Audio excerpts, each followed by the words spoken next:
from the fiction, so to speak. You were working with the Guardians of the Flame to evacuate the people of Rosalith to Port Isolde. I was, aye. Then I have questions for you. Please, come inside, Uncle. Gladly. You there? There are 2,000 gold talents in those chests. See that they're added to my nephew's coffers, would you? 2,000?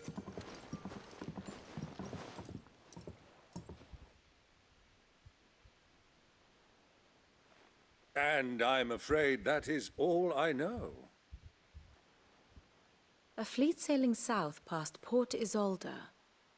Most intriguing. Forgive me for not being able to tell you more. I hadn't the faintest idea Kupka withdrew wounded from Rosalith. Still less that my own nephew dealt the decisive blow. What do you think, Vivian? I think, with this news of the Dhalmekian fleet and recent reports of the Royalists' movements, that the final piece of the puzzle has fallen into place. Come here and I'll show you.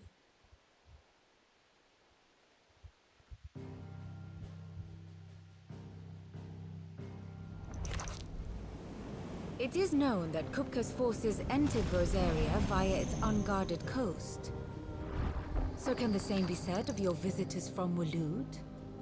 Certainly, her Royal Navy is famed for the efficiency with which it bears her knights from one battlefield to the next.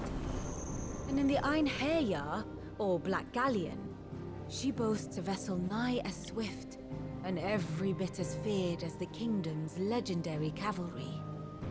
A fitting flagship for a land apart, her naval presence being crucial to her ambitions beyond Ash. Yes, it seems safe to assume that the Royalists did indeed enter Rosaria from the sea. So then, had you a vested interest in Titan's survival, whither would you take him? Why, home to Drake's Fang, a place rich enough in ether to conjure the magics needed to mend his hurts. But would that not entail an arduous voyage around the southern cape?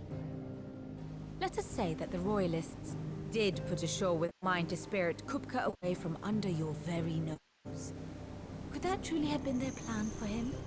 To load him aboard one of the ships flying Republican colors sighted off the coast near Port Isolde. To spend weeks at sea, being tossed hither and yon by unforgiving waves, his life hanging in the balance. No. The journey would mean Titan's death, and Kupka's faithful creatures would not allow it. So what then was the plan of our Waluda friends? Reports suggest they made not for the coast, but for the desert. And by cutting through the Velcroy, a party traveling light would have Titan back in his bed days before a galley could lurch into port. To wit, it was the Royalists, not the Republicans, who effected Hugo Kupka's safe retreat. I would stake your life on it.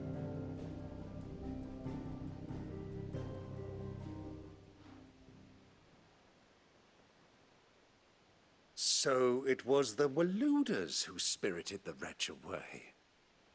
Now I think about it, there was something a little strange about the ships I saw. The men seemed almost crestfallen, as if in mourning, as if they believed, or were made to believe, that their master was dead.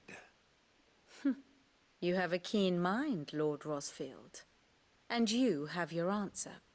To find Kupka, you have merely to follow the Royalist trail across the Velcroy. It may well have gone cold by now, but as they say in the Republic, all roads lead to Drake's Fang. Allow me to accompany you part of the way. As luck would have it, I had intended to journey Canberward on business after visiting you here. The Fang would be but a short detour. I'd be glad of company. Give me a moment to make ready. I need to tell my friends what we've learned, and where we're going. Very well, but be quick about it, my boy. Time waits for no man.